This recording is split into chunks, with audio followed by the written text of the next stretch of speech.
जुड़ो और जरा जोर से बोलो, जुड़ो और पूछो कैसे। आप तो सनातनी हैं ही हैं, आप तो हिंदुत्ववादी हैं ही हैं।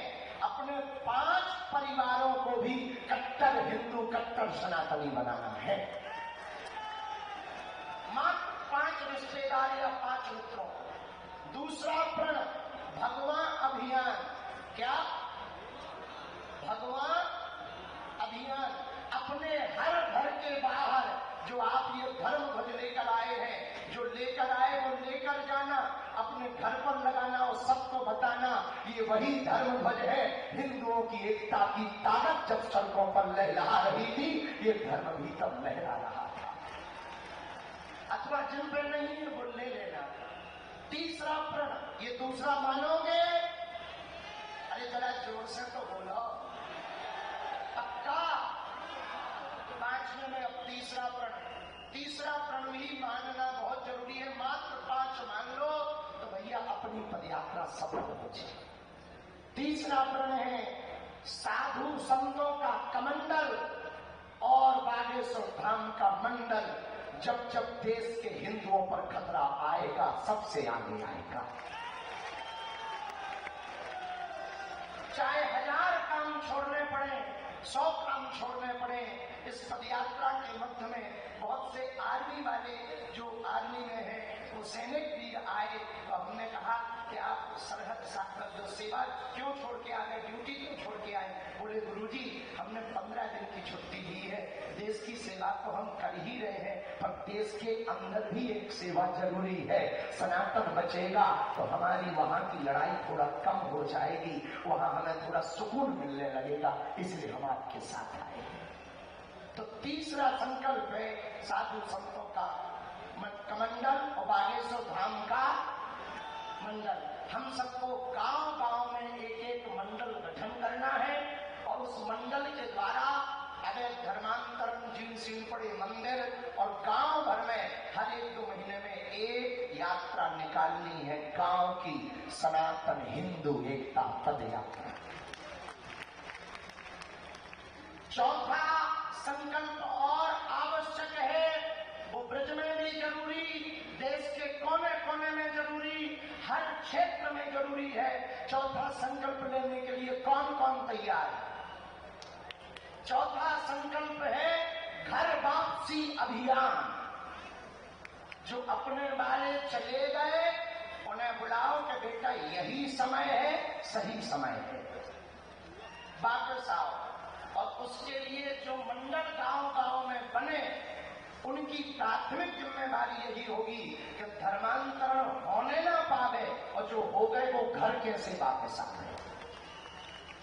ये कार्य भी चौथा वो मंडल के अंदर ही करना है, मंडल के साथ ही करना है। मंडल का मतलब बागेश्वर धाम नहीं, आप चाहे जिस मंडल से जुड़ जाना, अपना नया भी बना लेना, पर मंडल इसके लिए बनाना कि हमारे पहले गांव में एकता हो, गांव में एकता होगी तो शहरों में होगी, शहरों में होगी तो प्रदेश में होगी, और प्रदेश में होगी तो देश में एकता होगी। और 5वां और अंतिम संकल्प कौन कौन पदयात्री लेकर जाना चाहेगा? जय श्री राम जरा बोल के बताओ, जय श्री राम बोलो। भारत देश में जितने तीर्थ हैं, जिन पदयात्रियों के पास नजदीक में जो तीर्थ है, उस तीर्थ देवालय मंदिर के आसपास भारत में मांस मदिरा की दुकान नहीं होगी। जहां भगवान होगा वहां दुकान नहीं होगी।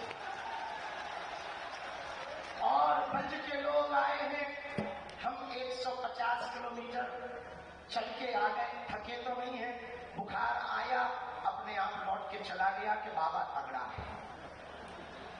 बीच में बम विस्फोट हुआ, आतंकवादियों का खतरा आया, अपन ने उसी समय फिर से उनको भड़काया। वो समझ गए कि चाहे जो कर लो, ये बाबा की फौज रुकने वाली नहीं। आगे बढ़े, कई विधर्मी आए, उन्होंने केवल बातों से धमकाया, फिर भी ना पदयात्री रुक पाए, क्योंकि ये सब सनातनी पक्के थे। और हमको लगता है भैया ऐसा हमने तो अपने जीवन में पहली बार देखा, और उसमें बहुत कृपा की ब्रज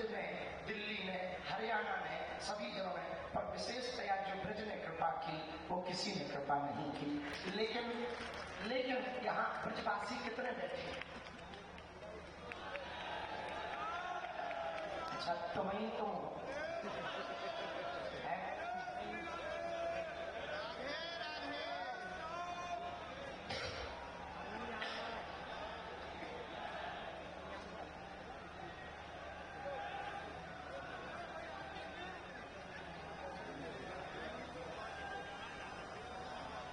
कितने ब्रजवासी हैं? भैया, पहले तो सभी ब्रजवासी जितने हैं हम उन्हें दंडवत प्रणाम करते हैं।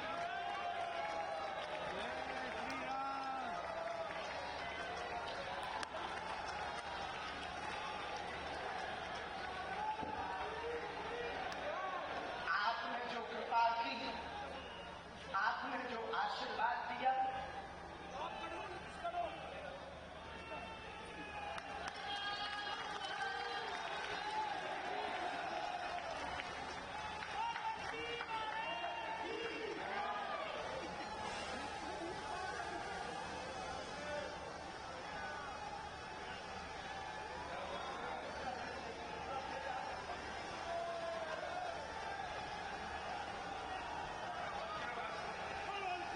हम समझ गए ब्रजवासी वज्रवासी हैं।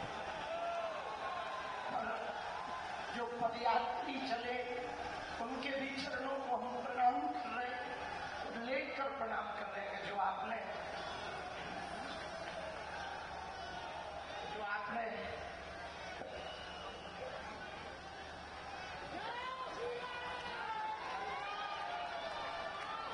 आप सबने बताया तो हम चुका नहीं पाएंगे। पर भैया, आप सबके लिए सज्जन चले। अब ब्रजवासी हमको एक आशीर्वाद और दे दें तो हमें लगेगा हमारी पदयात्रा सफल हो गई। नहीं तो हमको लगेगा कि आशीर्वाद तो मिला, थोड़ी हमारी ही चूक रह गई। अब वो हमको आशीर्वाद चाहिए कि भले ही आप कुछ भी करो, ब्रजवासी जो करने पर रुक जाए, आगे बढ़ जाए, वो कभी फिक्र नहीं होता है। ठाकुर जी को गोवर्धन पर्वत आप सबने उठवा दिया, बड़ी बड़ी लीला करवा दी। एक वचन दे दो, जहाँ वृंदावन में अंदर जाते ही पूज्य बाबा प्रेमानंद जी परिक्रमा के लिए मोड़ते हैं, वहां भी एक मदिरा की दुकान है। छठी कला में प्रियाकांत के पूर्व में जहाँ मोड़ते हैं, उसके कुछ दूर पूर्व ही मदिरा की दुकान है। हम चाहते हैं इतना आशीर्वाद दे दो कि हमें आप जब बुलाओगे हम आते रहेंगे। आप एक वर्ष के अंतर्गत उन दुकानों को बाहर निकालने का संकल्प ले लो। चाहे जो करना पड़े, जिसकी दुकान है हाथ छोड़ने पड़े, जो दुकान लगाए, हम उसके पैर पकड़ने को तैयार हैं। पर ब्रज हमारा प्राण है, कृष्ण हमारे प्राण हैं। उनकी भूमि पर यदि मदिरा बिकेगी तो पदयात्री और परिक्रमा वासियों के दिल में क्या बात जाएगी प्रभु के प्रति और ब्रजवासियों के प्रति। इसलिए हमारी प्रार्थना है कि जहाँ पूरी दुनिया आ रही, वहाँ की दुकानें यदि बंद हो जाएंगी तो हमारे जितने बागेश्वर धाम के बिहार का मंडल, छत्तीसगढ़ का मंडल, गुजरात का मंडल, मध्य प्रदेश का मंडल और महाराष्ट्र, दिल्ली, जहाँ जहाँ के मंडल, सुंदरकांड मंडल, महाराज जी 7,000 सेवादार और जो रस्सी चला रहे उनके हाथ फट गए, पैर फट गए, लेकिन वो रस्सी पकड़े हुए हैं, रस्सी नहीं गिरने दे रहे। झंडा वाले झंडा नया नहीं लेते, वही 9-10 दिन तक झंडा लेकर चल रहे हैं। ये सब जो पदयात्री आए हैं ना, यदि आप वचन दे दोगे तो इनको इतना सुख मिलेगा कि इनकी पदयात्रा सफल हो गई। कौन कौन ब्रजवासी तैयार है? पक्का? अरे जोर से तो बोलो। यदि वो दुकान वाले हमारे प्रणाम करने के बाद भी नहीं माने तो आप लोग कागजी पुलिस प्रशासन जो अधिकारी नेता होते हैं उनसे कहोगे 1 साल में वो बाहर हो जाएंगी। अरे जय हो तुम्हारी, घर तो हम भी ब्रजवासी हो जाएंगे। अभी भी है ब्रजरज की बहुत महिमा है, अभी भी है। जिसको ब्रजवासी स्वीकार कर लेते हैं ना, ठाकुर जी भी स्वीकार कर लेते हैं।